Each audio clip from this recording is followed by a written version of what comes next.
Un joyeux Noël! Enfin presque. Bon, aujourd'hui on va parler de Star Wars, parce qu'on est en décembre.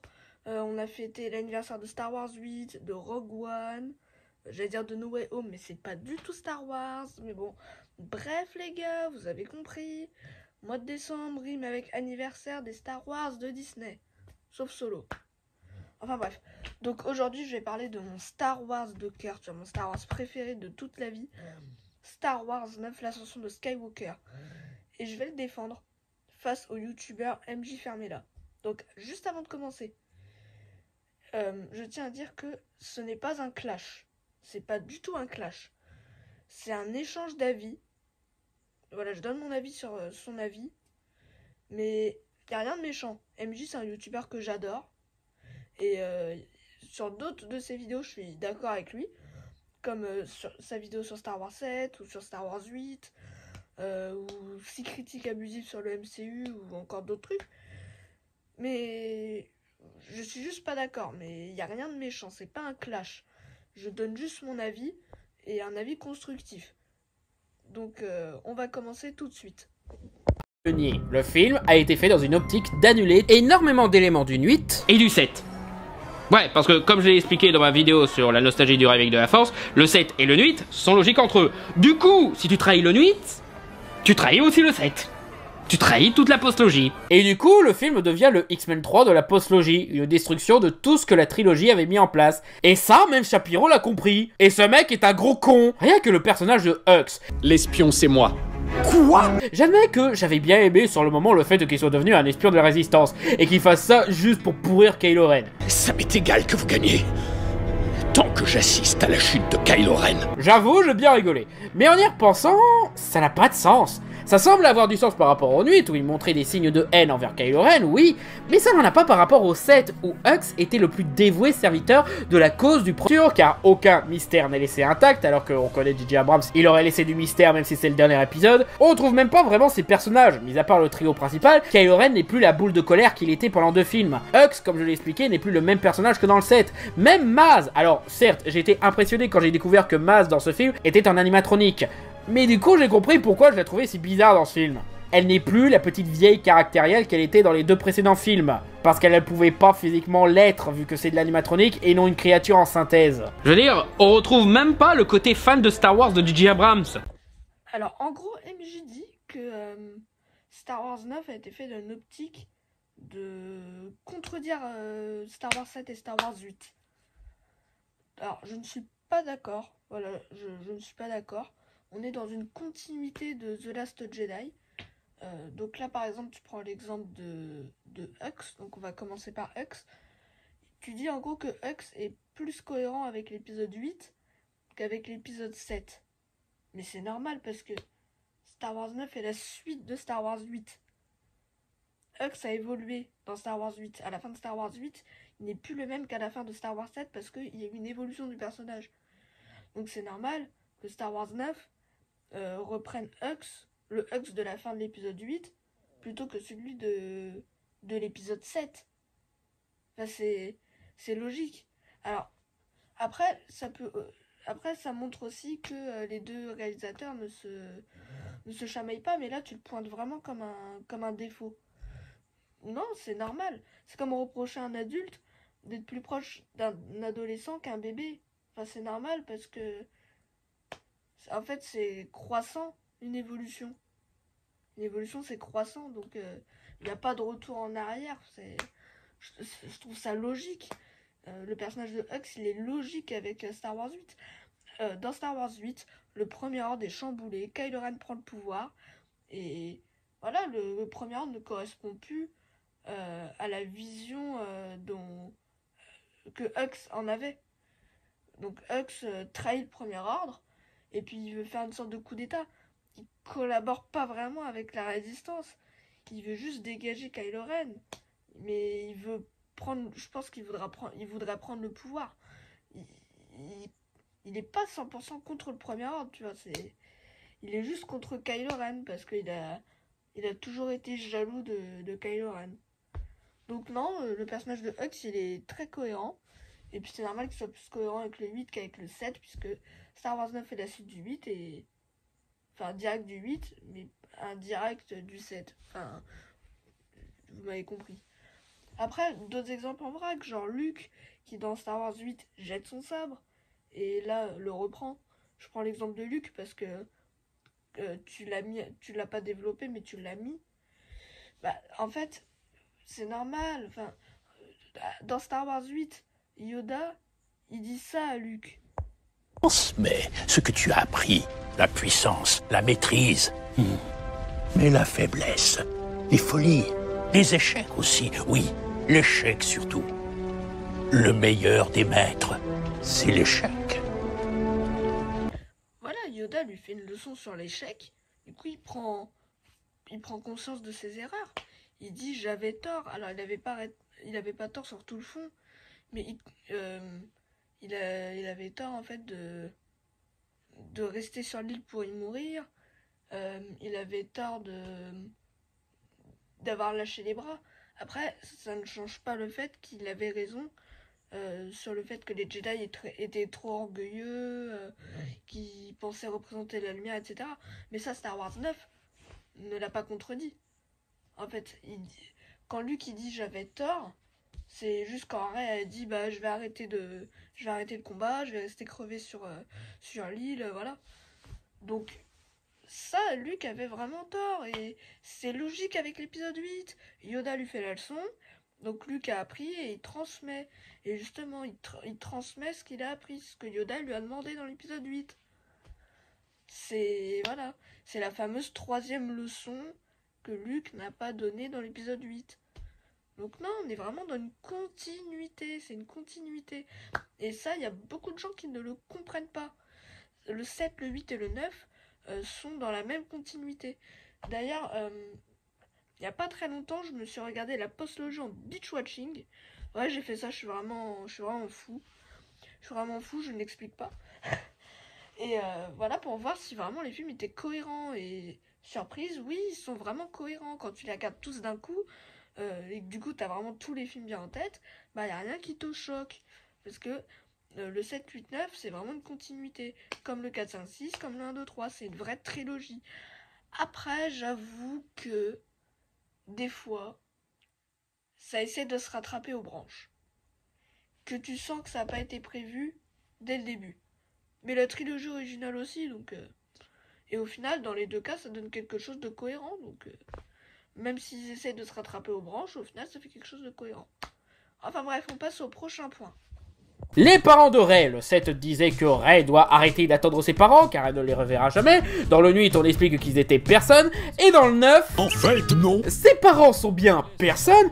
Par contre, son grand-père est le pire salopard de la galaxie. Donc, bye l'idée géniale de montrer que tu n'avais pas à être l'enfant de quelqu'un de spécial pour être spécial. En fait, découvrir qu'elle était la fille de personne était bien plus cruel et impactant que découvrir qu'elle était une Palpatine. Car qu'elle soit la fille d'un méchant ou d'un gentil, elle a quand même ce qu'elle voulait. Une raison d'être dans cette mythologie. Découvrir qu'elle est personne est bien plus important et détruit qu'encore plus la jeune femme. Alors, MJ, tu dis ça, mais t'avais dit que ce serait pas trop grave si ça se passait dans ta vidéo trailer réaction à Star Wars 9. Que ses parents soient personne. Apparemment, s'ils vont révéler l'identité de ses parents, ce serait genre une révélation sombre, comme par exemple elle est liée à l'empereur ou quelque chose. Voilà, c'est mieux que si elle était la fille de Luke, mais honnêtement, ça enlèverait quand même le truc parce que du coup, ça irait quand même avec la logique de tes parents te définissent pas. Je veux dire, Kylo Ren, ses parents, c'est les Skywalker, il est devenu méchant. Elle, son père, ce serait Palpatine, elle serait gentille. Donc il y aurait quand même un petit peu le truc, mais je trouve que ce serait quand même dommage parce que je trouve que c'est encore plus fort que ses parents soient personne. Voilà, tu l'as expliqué toi-même. En fait, Rey, son grand-père, c'est un Sith, donc c'est différent de Jedi. Et même si ses parents sont gentils, c'est pas des Jedi. Et justement, elle a un grand-père Sith et des parents sympas, mais pas Jedi. Donc, justement, mettez-vous dans sa tête. Elle sait pas où elle doit se placer. Vu que dans sa famille, il y a eu des gens horribles, des gens bons. Donc, des jambons fumés. Non, c'était pas drôle. Enfin voilà, En fait, ça contredit pas le 8. Ce qui aurait contredit le 8, c'est si on avait dit t'es une Skywalker. Là, ok. Là, non. Là, non. Justement, c'est une Jedi, son grand-père est un Sith. Il y a une opposition. Ses parents sont pas sensibles à la force, elle, oui. Donc, justement, tu peux descendre de parents qui n'ont pas de pouvoir et avoir des pouvoirs. Donc, ça va avec aussi ce que George Lucas il disait. Que tout le monde pouvait être un Jedi. Et puis, par exemple, Temery Black. Tu sais pas d'où il sort, il a la force. Temery Black, c'est le gamin qui attrape le balai avec la force à la fin de Star Wars 8. Donc non, ça n'annule pas du tout le message. Talent qui venait d'elle et pas de son putain de sang, au moins on a toujours une héroïne digne et forte. En fait, non. Littéralement tout le film, on lui tient la main, et limite elle a régressé au point de faire les mêmes conneries que dans le Nuit. Chose qui passait dans le Nuit parce qu'elle devait apprendre de ses erreurs, mais là ça passe pas car elle est censée avoir grandi. Et même dans le climax, ce sont les fantômes Jedi qui lui tiennent la main. D'ailleurs on en parle. Non. Reste une solitaire dans le film, elle s'isole tout le temps. Et puis les fantômes Jedi, par exemple. Je suis pas contre le fait de laisser certains mystères, comme par exemple l'espèce de Yoda. Mais là, pour Snoke, on pouvait pas laisser de mystère, c'est capital dans le scénario. Enfin, je veux dire, on a terminé la trilogie originale avec la victoire de la rébellion et la fin de l'Empire, et on commence le réveil de la Force avec l'arrivée d'un... Donc reste sans origine pour laisser les fans imaginer leur propre théorie. En fait, non. On met littéralement un bocal à Snoke. Un bocal à Snoke. Ils s'en cognent les mecs. C'est capital. Par exemple, le sable de Luke qui atterrit chez Maz, laisser du mystère, c'est pas grave. Snoke, ça aurait été grave.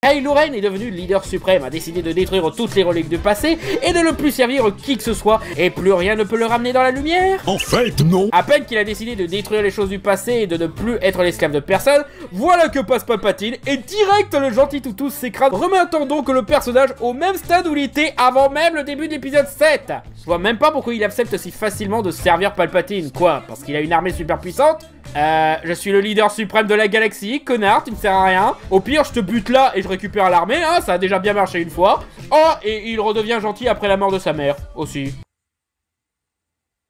Depuis quand Kylo Ren dans Star Wars 9, c'est le toutou de Palpatine?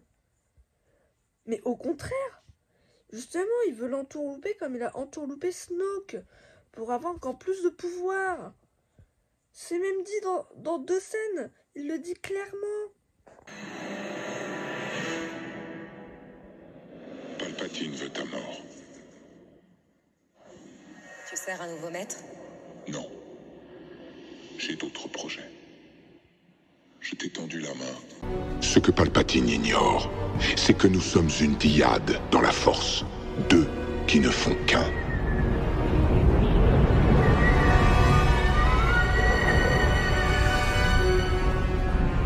Nous allons le tuer, ensemble, et nous emparer du trône.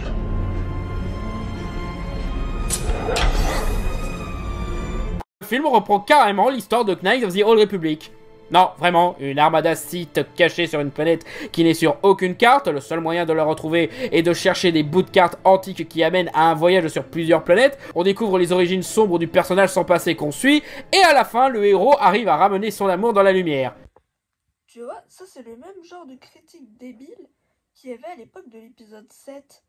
Oh, il y a une cantina, c'est un remake de l'épisode 4, il y a une base et tout.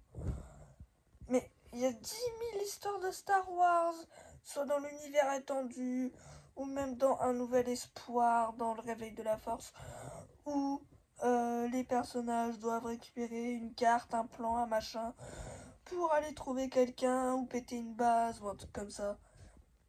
C'est dans je ne sais pas combien d'œuvres de Star Wars. En quoi c'est mal que Star Wars 9 le fasse? Et puis le fait que Rey découvre ses sombres origines, bah c'est une étape du parcours de Luke qu'elle suit. Ça revient au schéma de Campbell, du monomythe du héros et de l'éternel recommencement. Comme Anakin il est lié à Palpatine, Luke il est lié à Dark Vador, Rey est lié à Palpatine. Voilà, on a le cycle. On te sort même des idées de merde de l'UE, comme l'empereur qui revient grâce à des clones. Ouais, idée de merde. Car du coup, ça rend l'action finale d'Anakin Skywalker inutile. Il n'a pas tué l'empereur, il n'a pas ramené l'équilibre. L'empereur est toujours en vie quelque part. Fort probable que ce jour-là, il a juste tué un clone même. Quoi ça? Mais ça n'entache pas du tout la fin de l'épisode 6. Déjà, Palpatine confirme au début que à la fin de l'épisode 6, il est bien mort et qu'il est revenu grâce à un clone. Et puis, on a toujours un père qui a franchi le côté obscur, qui a fait l'impossible pour sauver son fils. La scène est toujours aussi forte. Il s'est sacrifié pour sauver son fils, alors que il était du côté obscur. Un truc que même le plus grand Jedi Yoda pensait impossible. Voilà, ça contredit pas du tout l'épisode 6.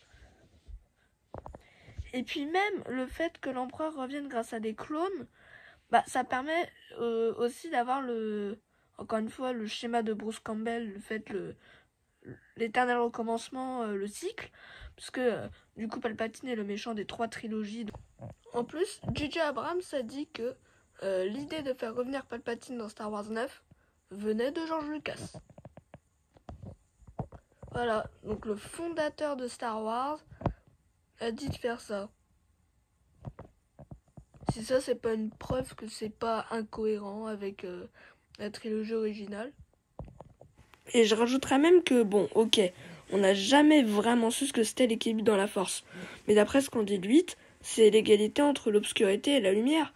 Donc justement, Star Wars 9 permet, entre guillemets, de réparer l'incohérence de l'épisode 6, puisque maintenant, à la fin de l'épisode 6, il y a et Luke Jedi, et le clone de l'empereur, côté obscur. Donc égalité entre les Sith et les Jedi, entre la lumière et l'obscurité. Et à la fin de Star Wars 9, l'équilibre est différemment restauré, puisque Rey semble être une gardienne de l'équilibre, d'où son sabre laser jaune, et l'enterrement des anciens sabres, donc de l'ancien héritage.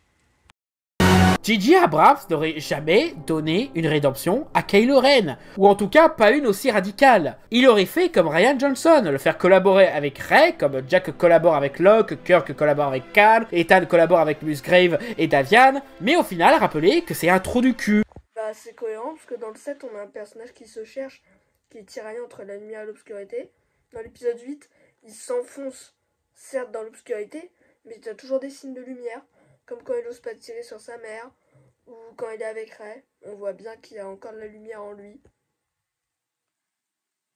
Et puis, dire que Star Wars 9 contredit Star Wars 8, parce que à la fin du 8, Luke et Leia disaient Ben c'est mort, il est mort, on peut plus le ramener, c'est terminé. Bah, dans l'épisode 6, t'as bien Obi-Wan et Yoda qui disent Dark Vador c'est impossible, c'est une machine, c'est plus un homme, il est malhonnête, mauvais, etc. Et pourtant, on a réussi à ramener Dark Vador vers la lumière. Et là, personne ne se plaint. Donc, je vois pas pourquoi ça marcherait dans la trilogie originale, pas dans la postlogie. En sachant que dans la postlogie, on a vraiment un développement sur 3 films sur la rédemption. Et, enfin, je sais pas. Et puis, encore une fois, ça va avec le système de cycle, où à la fin de chaque trilogie, on a un changement de camp, schéma de Campbell, etc., etc. Cœur n'enseigne rien. Je veux dire, quelle leçon apprend Rey? Que la vengeance et la colère c'est pas bien? Alors qu'elle tue l'empereur à la fin? Ok, donc c'est pas ça. Que ce n'est pas tes parents qui te définissent? Ça aurait mieux marché sans forcer les origines de Rey dans l'histoire. Et de toute façon, on le sait déjà. Le retour du Jedi reposait entièrement là-dessus. On reproche au 7 d'être un copier-coller du 4, mais au moins il avait un... Bah, comme on l'a expliqué tout à l'heure, si, elle apprend que ce ne sont pas nos origines qui nous définissent, mais on choisit d'être notre propre personne. D'ailleurs, c'est même expliqué texto par le fantôme de Luke. Elle m'a quand même formée. Parce qu'elle voyait ton âme, ton grand cœur. Rey, il n'y a pas que le sang qui parle. Affronter la peur, c'est le destin de tout Jedi, ton destin. Si tu n'affrontes pas Palpatine, c'en sera fini des Jedi. Et la guerre sera perdue. Ma sœur avec elle... Je me doute que ça va servir à rien, mais ça me paraît important de le dire. Chère génération qui a grandi avec les épisodes 7 et 8, qui ont été rabaissés par des idiots pour aimer ces films et qui se sont sentis trahis par l'épisode 9, ne faites pas la même erreur que nous. Brisez le cycle. Voilà, donc je voulais aussi finir sur ça. Même si je n'ai pas été trahi par Star Wars 9. Même si plus tard je suis déçu par les prochains films Star Wars. Je promets de tout cœur que je ferai tout ce qui est en mon pouvoir pour briser le cycle. Parce que c'est inadmissible ce qui s'est passé après Star Wars 8.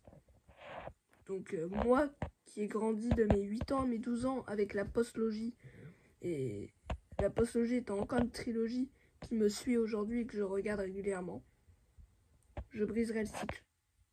Et je voulais aussi te montrer, MJ, que des gens qui ont grandi avec les postlogies, il y en a qui t'écoutent.